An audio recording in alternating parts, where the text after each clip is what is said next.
Hello everyone, welcome back to the channel. Real quick today, let's connect our tubing, huh? So, in the last video I went over the fittings. Well, let's go ahead and swedge this stuff down. I got two scrap pieces of tubing here. That's how we're going to start it off. Now, for a 1/4 inch union, you need a 1/2 inch and a 9/16.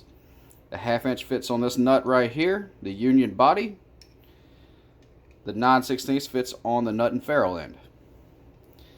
Okay, so what we do first, what I like to do always is loosen them just a little bit past hand tight. We're going to take our one tube, shove her on in here.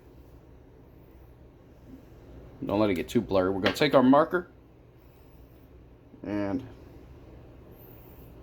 mark our tube where it's right at the end of the nut and ferrule. And that's how you check to make sure you got the right length on this thing.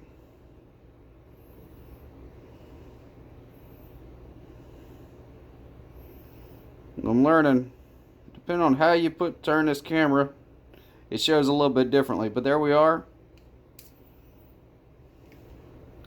That's going to be us. Now when you tighten this up, it's called a swedge, of course. And the way a swedge works is the tube is considered swedged once the nut goes around 1 1/4 times. That's why I just put these two marks. So we're going to tighten it up that much real quick. And then we're going to take it off and I'm going to show you.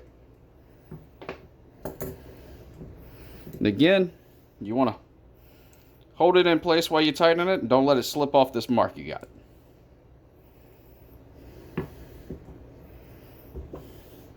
And that is, of course, 1 1/4 turns from hand tight.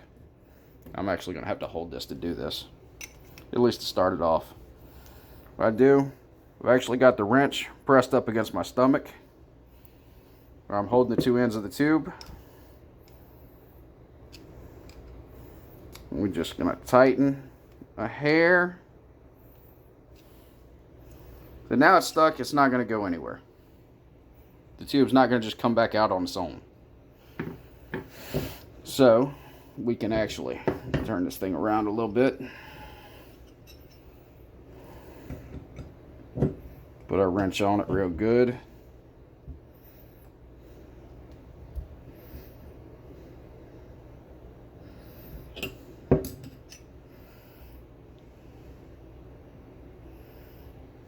See, and here's where our mark's at now. I'll get blurry. Here's where our mark's at over here. So we got a little bit more to go.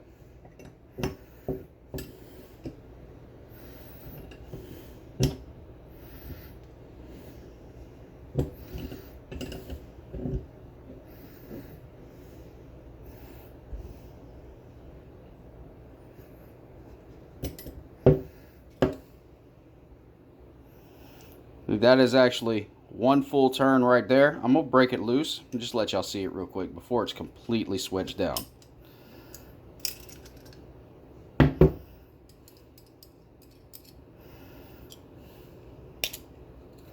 So there we are. This is what we have. So that ring I showed in the other video is up underneath this ferrule. What it did is when this pushed down on it, it pushed that ring up underneath the ferrule. And it is not completely swedged because I didn't go far enough yet, as you can see, but it's not coming off. That's why I wanted to show you that. So, yeah. Stick it back on here and don't do what I just did.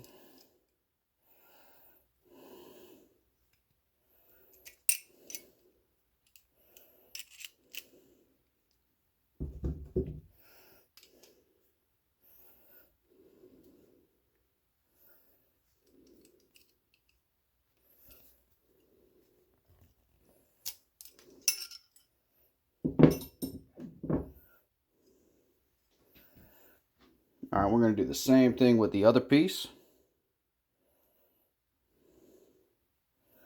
This, I like to have it just a hair loose where it's almost tight.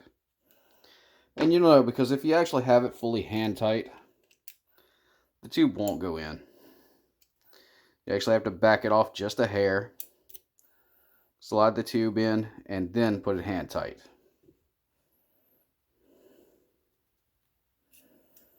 And again, we put our mark.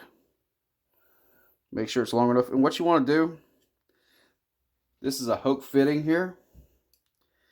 You want the end of that tube to be basically just at the end of the threads, or at some fittings at the end of the union body. Right here to right here. And again, we're just going to tighten her on down.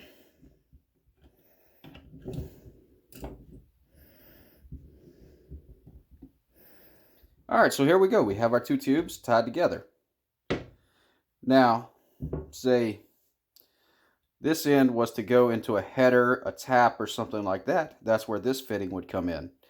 It would get, hold on, let me take this cap off of it. You would get some Teflon, some Swack, Copeltite, something like that on it. It would get screwed in, and then this tube would just get stuck in the end of it. But you would need 2 9/16 for this one. But anyway, pretty sure y'all get the point. If not, let me know. I'll explain it a little bit better.